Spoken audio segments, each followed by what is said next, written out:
मेरी जिंदगी का जो, मैं अपनी पूरी जिंदगी को जो अगर उसको उसको सम अप करूं तो वो इस तरह से कि मेरी जिंदगी की स्ट्रगल जो रही है कि आंखों में रहा दिल में उतर कर नहीं देखा, कश्ती के मुसाफिर ने कभी समंदर नहीं देखा, जिस दिन से चला हूं मेरी मंजिल पे नजर है, आंखों ने कभी मील का पत्थर नहीं देखा। मेरी जिंदगी का सफर बड़ा, ये सियासी सफर बहुत उतार चढ़ाव से गुजरा है। मैंने अपने ऊपर मजाक भी होते हुए देखे। बहुत लोग ये मान चुके थे कि सजाद कभी जीतेगा नहीं।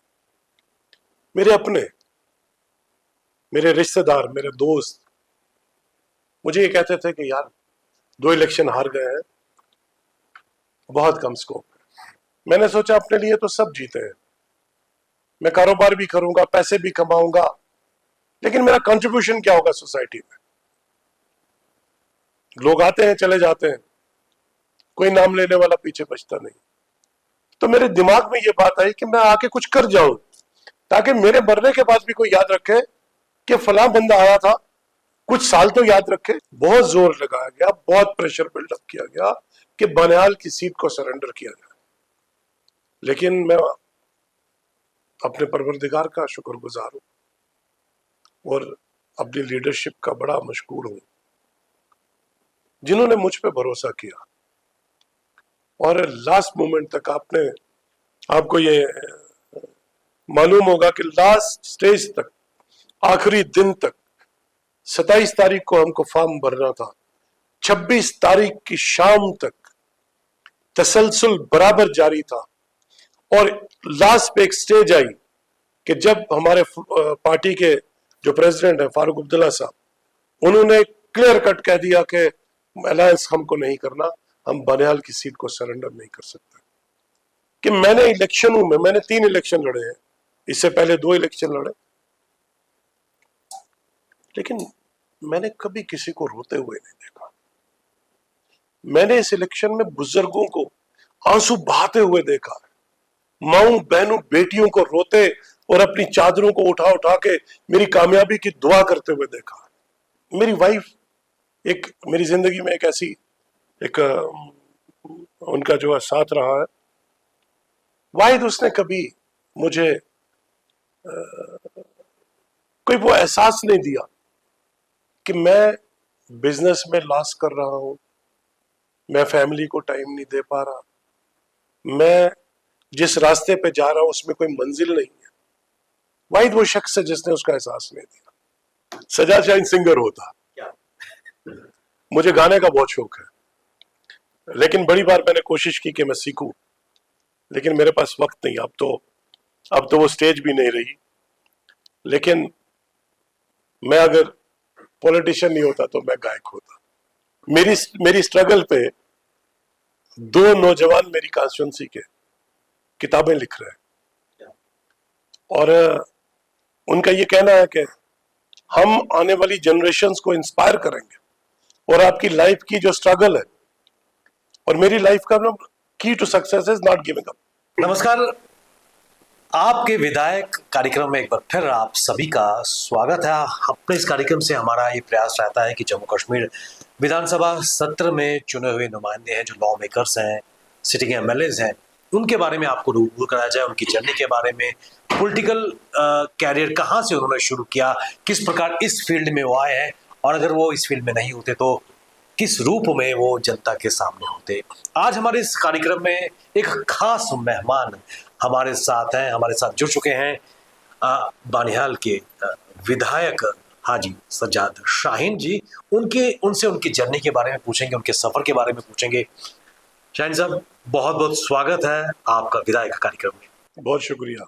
सबसे पहले मैं आपसे जानना चाहूंगा, राजनीति का आपका एक तवील एक्सपीरियंस रहा, एक कदावर शख्सियत आपकी रही है, सिटिंग एमएलए और एक्टिव पॉलिटिक्स में काफी देर से आप रहे हैं। लेकिन जनता की जानकारी के लिए, क्योंकि हमेशा जो जनता है वो क्यूरियस रहती है अपने नुमाइंदे को लेकर। नहीं तो जम्मू कश्मीर में एक तवील अरसे के बाद चुनाव भी हुए हैं और क्यूरियसिटी रहती है कि स्पेसिफिक कॉन्स्टिट्यूंसी का विधायक कैसा, उसका प्रोफाइलिंग कैसी है। आपके सफर के बारे में शुरू करना चाहेंगे कि आपकी इस जर्नी की शुरुआत कहाँ से हुई, और उससे पहले आपका जो स्टूडेंट लाइफ थी उसके बारे में जानना चाहेंगे। सूरी साहब, बहुत बहुत शुक्रिया कि आपने मुझे अपने प्रोग्राम में बुलाया। सियासत में मेरी शुरुआत का जहां तक ताल्लुक है, यूं तो मैं जिस घराने से आता हूं, सियासी घराना है। मेरे वालिद शेर कश्मीर के साथ ही रहे हैं इस वास्ते, और मेरे एक अंकल एमएलए भी रहे हैं 2 दफा। जहां मैं सियासी घराने से ताल्लुक रखता हूं, वहीं जमींदार घराने से भी हूं, और मेरी 5 जनरेशन्स का जो बिजनेस रहा है वो कंस्ट्रक्शंस का रहा। लेकिन यकीन जानिए, मुझे कोई सियासत में ज्यादा दिलचस्पी इनिशियली नहीं थी। मेरी इब्तदाई तालीम जो है वो कुछ अरसा तो मानेहाल में हुई, उसके बाद श्रीनगर में हुई, और मेरी हायर एजुकेशन जम्मू में हुई। कुछ अरसा मैं खन्नेबल कॉलेज में गया, लेकिन माइग्रेट करके जम्मू आ गया। एमएम कॉलेज से ग्रेजुएशन की, और फिर यूनिवर्सिटी ऑफ जम्मू से मैं पोस्ट ग्रेजुएट हुआ। मेरे वालिद नहीं चाहते थे कि मैं कंस्ट्रक्शन लाइन में आऊं। वो चाहते थे कि मैं या तो सरकारी मुलाजिम बनूं या वकील बनूं। और मुझे आज भी वो लम्हा याद है कि मैं बहुत छोटा हुआ करता था, शायद 7वीं या 8वीं जमात में मैं पढ़ रहा था। तो मेरे वालिद बानेहाल में कोई एक इशू बना, और किसी गरीब का कोर्ट में केस था। अब मुझे वो पूरा याद नहीं क्योंकि बहुत अरसा हो गया। उसके साथ नाइंसाफी हुई और बाहर बहुत लोग जमा थे। तो मीनवाइल मैं अपने वालिद के साथ, हम अपनी जमीनों पे गए हुए थे। कोर्ट प्रीमाइसेस के बिल्कुल पीछे हमारी जमीनें हैं।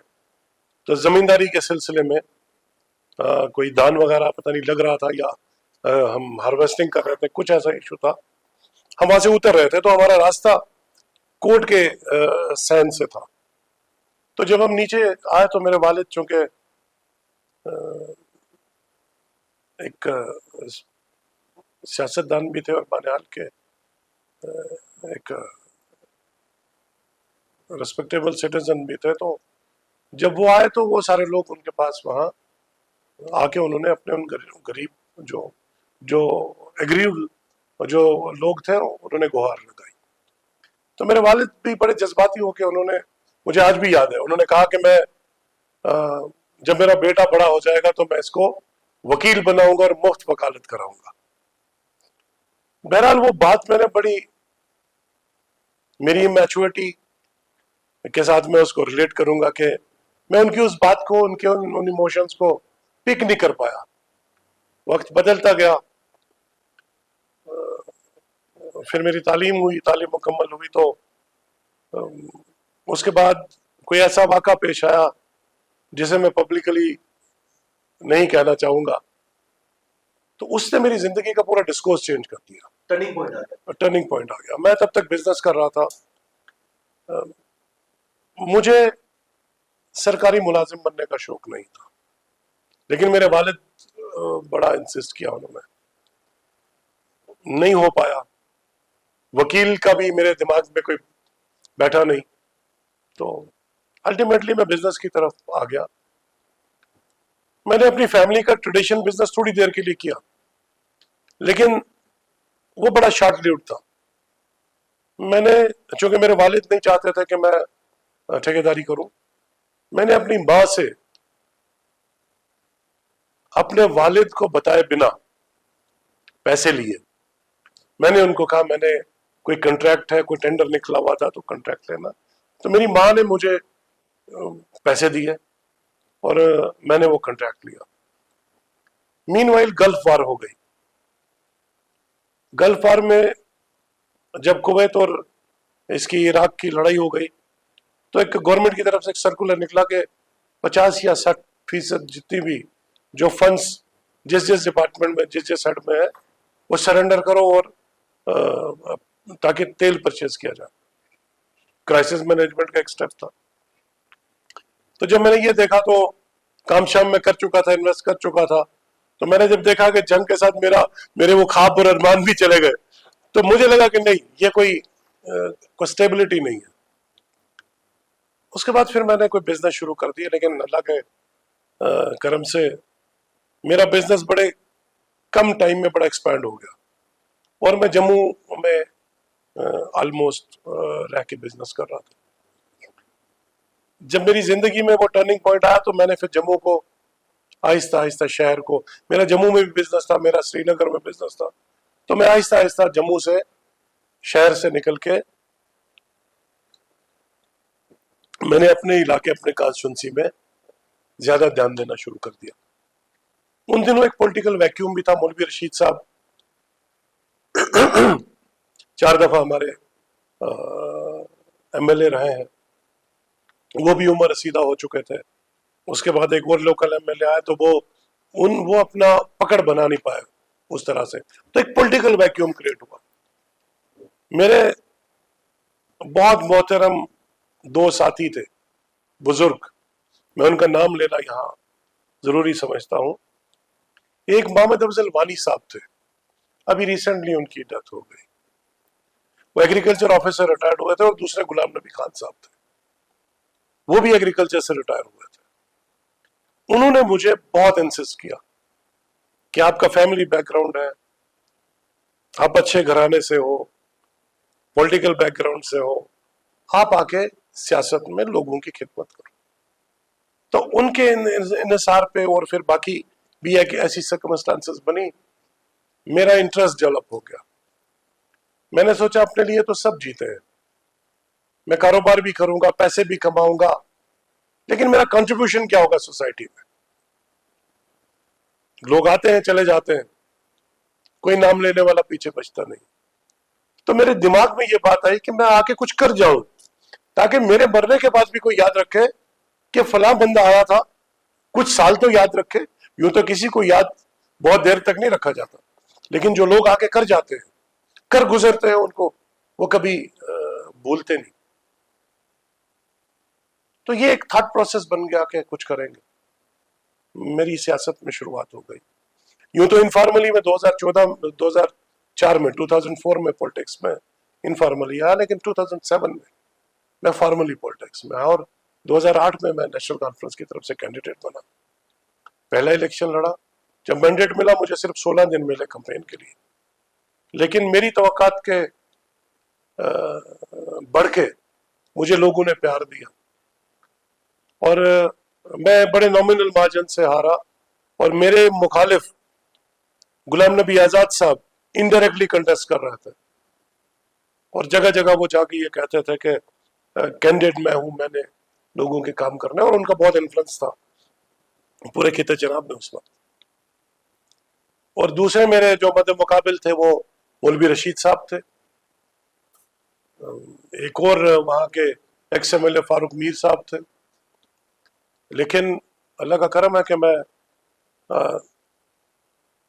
दूसरे या तीसरे नंबर पे आया, लेकिन मेरा और मौलवी साहब का वोट डिफरेंस जो था सिर्फ 200 वोट का था। और वो मेरे लिए बड़ा एक एनकरेजिंग एक एक्सपेरिमेंट था।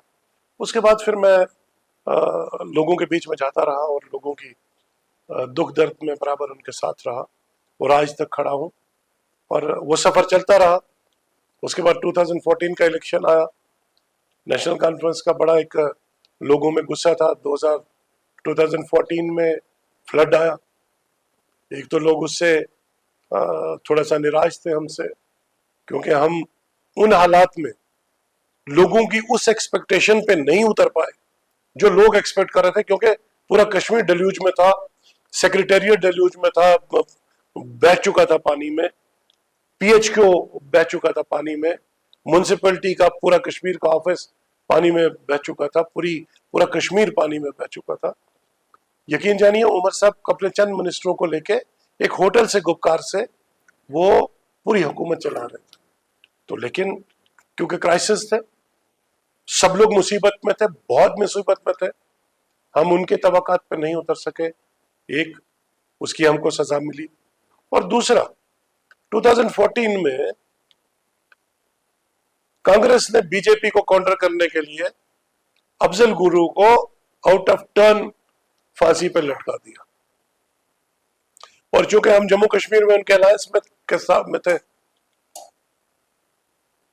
उस वक्त उस पर भी रिजल्टमेंट हुई, और ये दोनों चीजें फैक्टर क्लब इन हुए, और उसकी सजा हमको 2014 में लोगों ने फिर दी, और हम तारीख में सबसे लोवेस्ट एब पे 15 या 16 सीटें लेके, और यहां तक कहा जाता था कि न्यूज़पेपर्स में, इंटेलिजेंस एजेंसीज और एक पब्लिक परसेप्शन ये था कि नेशनल कॉन्फ्रेंस को 3 से 5 सीटें आएंगी, लेकिन फिर भी लोगों के शुक्रगुजार है उस वक्त उन्होंने 15 सीटें हमको दी, 15-16 सीटें।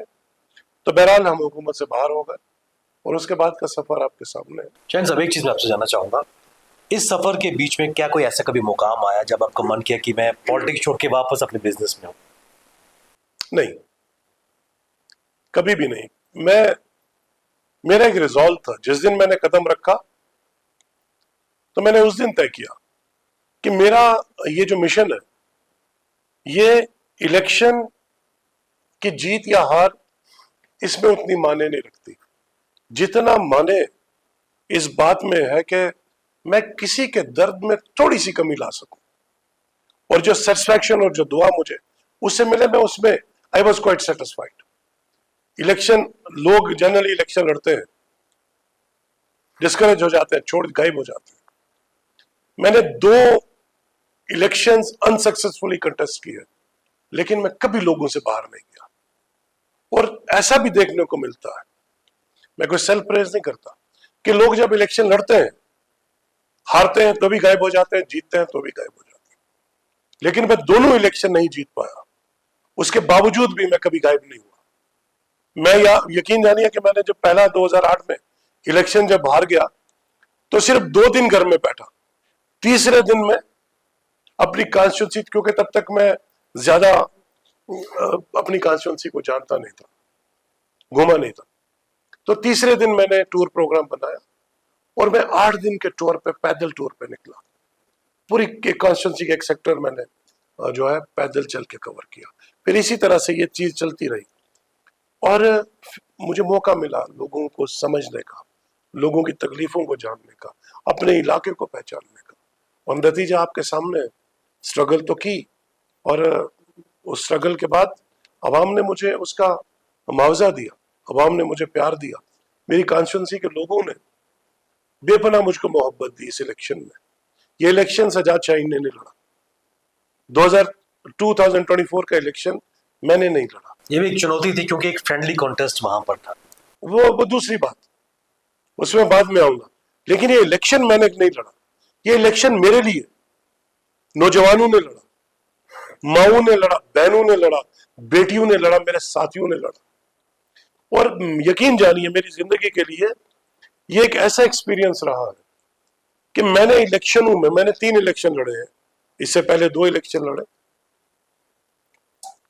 लेकिन मैंने कभी किसी को रोते हुए नहीं देखा। मैंने इस इलेक्शन में बुजुर्गों को आंसू बहाते हुए देखा, माओ बहनों बेटियों को रोते और अपनी चादरों को उठा उठा के मेरी कामयाबी की दुआ करते हुए देखा।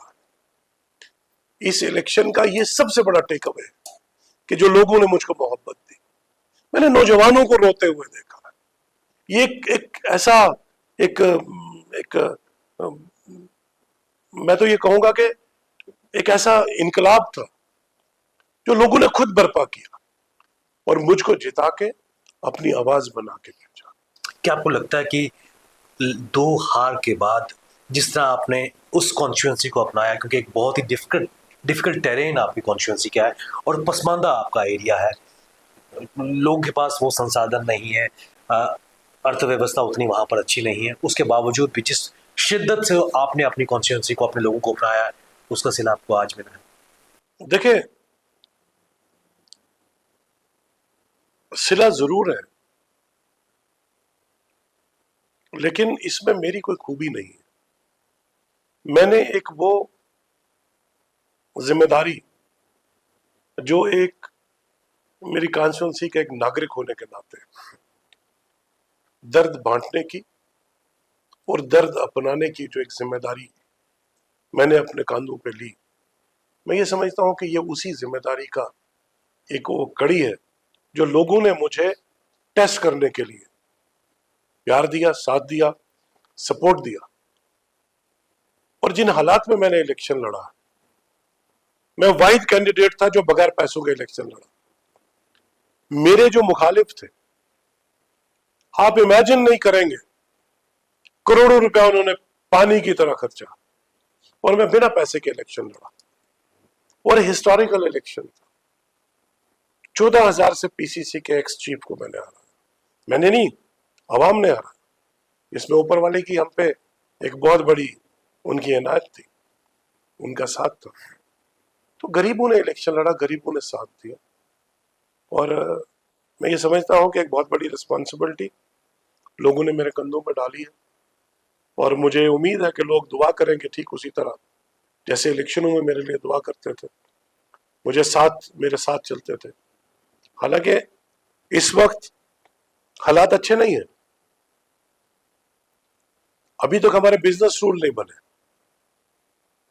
जो कि अपने आप में एक बहुत बड़ा एक सवाल निशान है। अनफॉर्चुनेट बात है कि 6 महीने होने के बाद भी, जब 5 अगस्त 2019 को रीऑर्गेनाइजेशन एक्ट बना, रियासत से यूटी में हमको तब्दील कर दिया, उसके बाद इलेक्शन हुए, बिजनेस रूल एमएचए की रिस्पॉन्सिबिलिटी, 6 महीने से लतोलैन हो रहा। या तो कोई इसके इंटेंशन कोई ऐसे हैं जिससे क्यास पैदा हो, उस तरह से किया जा रहा है, वरना कोई इतना डिले होने का कोई मकसद नजर नहीं आ रहा। शायद साहब, आपकी लाइफ के 2-3 फेसेट्स को मैं जानना चाहूंगा। एक तो 2024 के जो फ्रेंडली इलेक्शन थे, किस नजरिए से आपको देखते और क्या चुनौती वहां पर थी कि आवाम का भरपूर ताउन साथ आपके साथ था? इनिशियली तो ऊपर वाले पे भरोसा था, अवाम इतना साथ देंगे ये भरोसा नहीं था। हम ये समझते थे, हम ये थोड़ी हमारी अपनी भी कुछ असेसमेंट थी, कुछ साथियों का भी था कि इलेक्शन हम जीतेंगे, लेकिन इतनी आसानी से जीतेंगे वो अंदाजा नहीं था। एक तरफ पीसीसी का टोटल एक्स चीफ जो इलेक्शन की नोटिफिकेशन निकलने वाले दिन ही जिसको हटा दिया गया पीसीसी इससे, प्रेसिडेंटशिप से, और दूसरी तरफ एक कैंडिडेट था जिसके पास न जाने इतने पैसे कहां से आ गए हैं कि वो पानी की तरह पैसे बहाता था।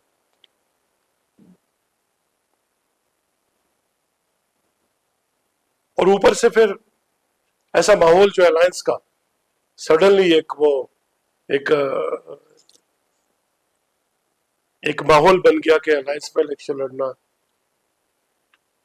लेकिन मैं अपनी लीडरशिप का, फारूक साहब का, उमर साहब का और अपने बाकी जो लीडर्स हैं, जिन्होंने उस वक्त ग्राउंड सिचुएशन को, उसका पूरी तरह से अंदाजा लगाया, और उन्होंने ये भांप लिया कि अगर हम अलायंस में ये सीट छोड़ देंगे तो फिर सीट जो है अलायंस की किट्टी से बाहर हो जाएगी। बहुत जोर लगाया गया, बहुत प्रेशर बिल्डअप किया गया कि बनिहाल की सीट को सरेंडर किया जाए। लेकिन मैं अपने परवरदिगार का शुक्रगुजार हूं और अपनी लीडरशिप का बड़ा मशकूर हूं, जिन्होंने मुझ पे भरोसा किया और लास्ट मोमेंट तक आपने आपको ये मालूम होगा कि लास्ट स्टेज तक, आखिरी दिन तक, 27 तारीख को हमको फॉर्म भरना था, 26 तारीख की शाम तक तसलसल बराबर जारी था। और लास्ट पे एक स्टेज आई कि जब हमारे पार्टी के जो प्रेसिडेंट है फारूक अब्दुल्ला साहब, उन्होंने क्लियर कट कह दिया कि अलायंस हमको नहीं करना, हम बनिहाल की सीट को सरेंडर नहीं कर सकते। और ये ऑलमोस्ट मीडिया ने चला दिया कि अलायंस टूट चुका है, 90 की 90 सीटों पे नेशनल कॉन्फ्रेंस इलेक्शन लड़ने जा रही है। उसके पीछे जो बोन ऑफ कंटेंशन जो था वो बनिहाल की सीट थी। और मैं लीडरशिप का, मेरे पास अल्फाज ही नहीं कि जिस तरह से उन्होंने भरोसा किया और फिर मेरे अवाम ने उस भरोसे का जवाब दिया, उसके लिए भी मेरे अवाम मेरे साथी मुबारक के मुस्तहिक है। और नतीजा आपके सामने। आपकी जो कॉन्स्टिट्यूंसी है इसमें कोई दुराई नहीं है, एक तवील एरिया है और आप उस पूरी कॉन्स्टिट्यूंसी के लोगों को अपनी फैमिली मानते हैं, लेकिन सबके बीच सज्जाद शाहीन अपने परिवार को किस नज़रिए से देखता है? क्योंकि पूरा समय आपका आवाम के पास, अपनी कॉन्स्टिट्यूंसी के लोगों के पास चला जाता है, परिवार को कितना समय दे पाते हैं? और परिवार के बारे में जानना चाहिए। देखें, मेरी जिंदगी का सफर बड़ा, ये सियासी सफर बहुत उतार चढ़ाव से गुजरा है। मैंने अपने ऊपर मजाक भी होते हुए देखे। बहुत लोग ये मान चुके थे कि सजाद कभी जीतेगा नहीं। मेरे अपने, मेरे रिश्तेदार, मेरे दोस्त मुझे ये कहते थे कि यार 2 इलेक्शन हार गए हैं, बहुत कम स्कोप है। लेकिन मेरा जो रिजॉल्व था, मेरा जो इंटरनल एक फीलिंग, एक आवाज जो मुझे, एक डिवाइन आवाज जो थी, वो ये कहती थी कि तू अपने सफर पे चलता रहे। एक शख्स इस पूरे सिनेरियो में जो मेरे पीछे खड़ा रहा, वो मेरी वाइफ है। उसने कभी, बाकी सब ने मुझे डिस्करेज करने की कोशिश की। बाकी सब ये नहीं कि उनको मेरे लिए कोई उनके दिल में कोई बैर था या कोई चीज थी। उन्हें कहा यार बस एनफ इज एनफ, अब छोड़ दीजिए। लेकिन मेरी वाइफ एक मेरी जिंदगी में एक ऐसी एक उनका जो है साथ रहा है। वाहिद उसने कभी मुझे कोई वो एहसास नहीं दिया कि मैं बिजनेस में लॉस कर रहा हूं, मैं फैमिली को टाइम नहीं दे पा रहा, मैं जिस रास्ते पे जा रहा हूं उसमें कोई मंजिल नहीं है। वाहिद वो शख्स है जिसने उसका एहसास नहीं दिया। बाकी मजाक भी उड़ाए, बहुत कुछ सुना, लेकिन चलता रहा। और ऊपर वाले पे भरोसा था, सेल्फ बिलीफ था, अवाम के बीच में था। अवाम ने मुझे लेट डाउन नहीं किया और अल्लाह ने हमें मंजिल दे दी और आज आपके सामने है। इस सब के बीच में मैं ये कहूंगा कि फैमिली को आज भी मुझे जितना वक्त देना चाहिए नहीं दे पाता। मेरी बेटी अक्सर मुझसे शिकायत करती है। एक दफा मेरी बेटी दिल्ली में स्टूडेंट है और एक बार ऐसा हुआ कि यूं तो नॉर्मली जब वक्त मिलता है मेरे को रात को 10 बजे 11 बजे मैं दोनों बच्चों के साथ कॉल करता हूं। एक दफा इतना शेड्यूल बिजी हो गया कि 8-9 दिन में बेटी से बात नहीं कर पाया, बच्चों से बात नहीं कर पाया। तो मेरी बेटी बड़ी सेंसिटिव है, तो उसने माँ को कहा कि मम्मा क्या बाबा को पता है कि उनके बच्चे भी हैं, वो भूल तो नहीं गए? तो इस हालात में जस्टिस करना, सोशल जस्टिस और फिर बाकी हर चीज के साथ जस्टिस करना बहुत मुश्किल है, लेकिन फिर भी कोशिश करते हैं कि कूप अप कर सकें। शाहीन साहब, एक इम्पोर्टेंट चीज मैं आपसे जानना चाहूंगा। आज आप लॉ मेकर हैं, आप विधायक हैं, जनता के चुने हुए प्रतिनिधि हैं। अगर सज्जाद शाहीन राजनीति में नहीं आते तो क्या होते? सज्जाद शाहीन सिंगर होता। मुझे गाने का बहुत शौक है। लेकिन बड़ी बार मैंने कोशिश की कि मैं सीखूं, लेकिन मेरे पास वक्त नहीं। अब तो वो स्टेज भी नहीं रही। लेकिन मैं अगर पॉलिटिशियन नहीं होता तो मैं गायक होता। ये आपके मन में कब आया कि मैं गायक भी बन सकता हूँ? मुझे बचपन से गाने का शौक था, लेकिन मैंने कभी, एक दो दफा मैंने एक म्यूजिक इंस्टीट्यूट भी ज्वाइन किया, लेकिन नहीं हो पाया, छोड़ दिया। सिंगिंग के साथ कुछ और भी लिखने का, शायरी का कोई शौक रखा है आपने क्या? शायरी में इंटरेस्ट है, लेकिन शायर बनना कोशिश की थी, कोई एक आधा शेर कभी लिखूं, लेकिन वो भी नहीं हो पाया। बहरहाल मेरे फादर एक बहुत अच्छे पोइट थे, और इसलिए मैं अदबी महफिलों में जाता हूँ। जब मैं अदबी महफिलों में जाता हूँ तो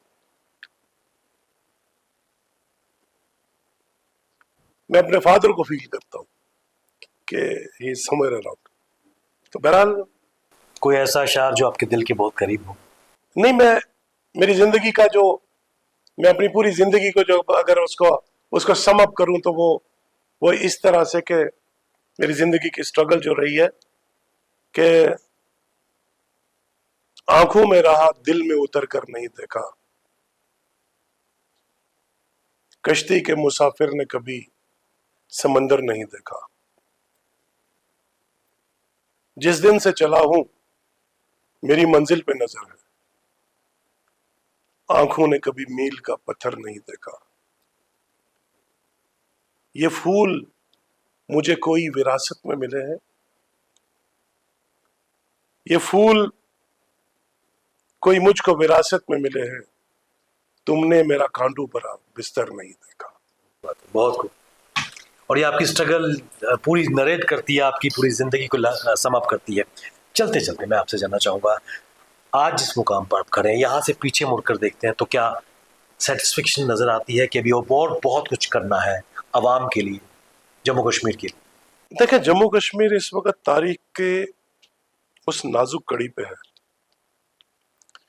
जहां पे 2019 5 अगस्त के बाद जो रियासत जम्मू कश्मीर के साथ हुआ, उसका नतीजा यह निकला कि आज हम अपने आप को पॉलिटिकली डिसएम्पावर देखते हैं, सोशली इकोनॉमिकली डिसएम्पावर्ड देखते हैं।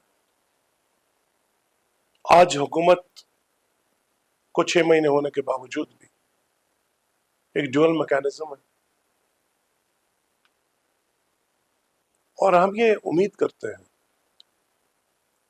कि जो बुलंदबाग दावे लाल किले और पार्लियामेंट के फ्लोर पे हुए,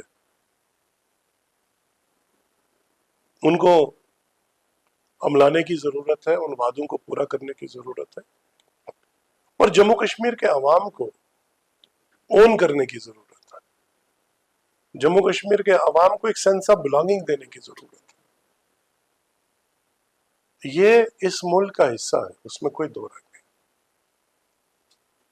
और हम लोग इस मुल्क में बराबर उसी तरह का की इज्जत की तवक्का करते हैं, ऑनर की तवक्का करते हैं, डिग्निटी की तवक्का करते हैं, जो बाकियों के साथ है। उम्मीद है कि गुड सेंस शुड प्रिवेल और कश्मीर के साथ दोहरा व्यवहार ना हो। जम्मू कश्मीर के अवाम को इस मुल्क का हिस्सा अगर हम हैं और टूटंग है तो उसको पूरी तरह से इस अंग का, इस शरीर का पूरा हिस्सा मान और सम्मान दिया जाए। वही इस मुल्क के भी मफाद में है, मुल्क की आवाम के मफाद में है, और रियासत जम्मू कश्मीर के आवाम के। शाहिन साहब, आपका बहुत बहुत शुक्रिया हमारे इस कार्यक्रम में आया, लेकिन आपकी जो लाइफ जर्नी है, इससे एक संदेश जाता है कि कभी हार नहीं माननी चाहिए, और वही कारण है कि 2 इलेक्शंस हारने के बाद एक नई शुरुआत की और आज आप एक विधायक हैं। जनता का भरपूर ताउन आपके साथ है, लेकिन फैमिली के लिए समय आज भी आपके पास कम है, क्योंकि आपकी कमिटमेंट आपकी आवाम के साथ है, पब्लिक के साथ है। मेरी स्ट्रगल पे 2 नौजवान मेरी कॉन्स्टिट्यूंसी के किताबें लिख रहे हैं और उनका ये कहना है कि हम आने वाली जनरेशन्स को इंस्पायर करेंगे और आपकी लाइफ की जो स्ट्रगल है और मेरी लाइफ का ना key to success is not giving up. और इस मुद्दे पे मेरे दो एक स्कॉलर है, एक और बड़ा टैलेंटेड नौजवान है, किताब लिख रहे हैं कि हमने आपकी जिंदगी को जिस तरह से नजदीकी से देखा है वो स्ट्रगल से बड़ी जिंदगी है, ताकि हम इस किताब को लिख के ये पैगाम आगे भी पहुंचाएं, आने वाली नस्लों तक पहुंचाएं कि जिंदगी में कभी हार नहीं मानना और जो आवाज ऊपर वाला आपके लिए जो रास्ता उसने बनाया है उस रास्ते पे आप चलते रहोगे, नेक नियति से चलोगे, मंजिल आपको मिलेगी। बहुत बहुत शुक्रिया हमारे इस कार्यक्रम में आने के लिए और अपना कीमती समय हमें देने के लिए। ये थे बनिहाल की बुलंद आवाज हाजी सज्जाद शाहीन जी, जो विधायक भी हैं, और इनकी जर्नी किस प्रकार राजनीति में इन्होंने पदार्पण किया और किस प्रकार एक स्पष्ट संदेश, कभी हिम्मत नहीं हारनी, उस जज्बे को लेकर काम किया और आज सफलता की कहानी लोगों के लिए इंस्पिरेशन बने हैं और साथ ही साथ अपनी कॉन्स्टिट्यूंसी जम्मू कश्मीर के आवाम के लिए प्रयास कर रहे हैं बेहतर मुस्तकबिल और बेहतर अपॉर्चुनिटी देने के लिए। बने रहिए हमारे साथ, हमें दीजिए इजाजत, नमस्कार।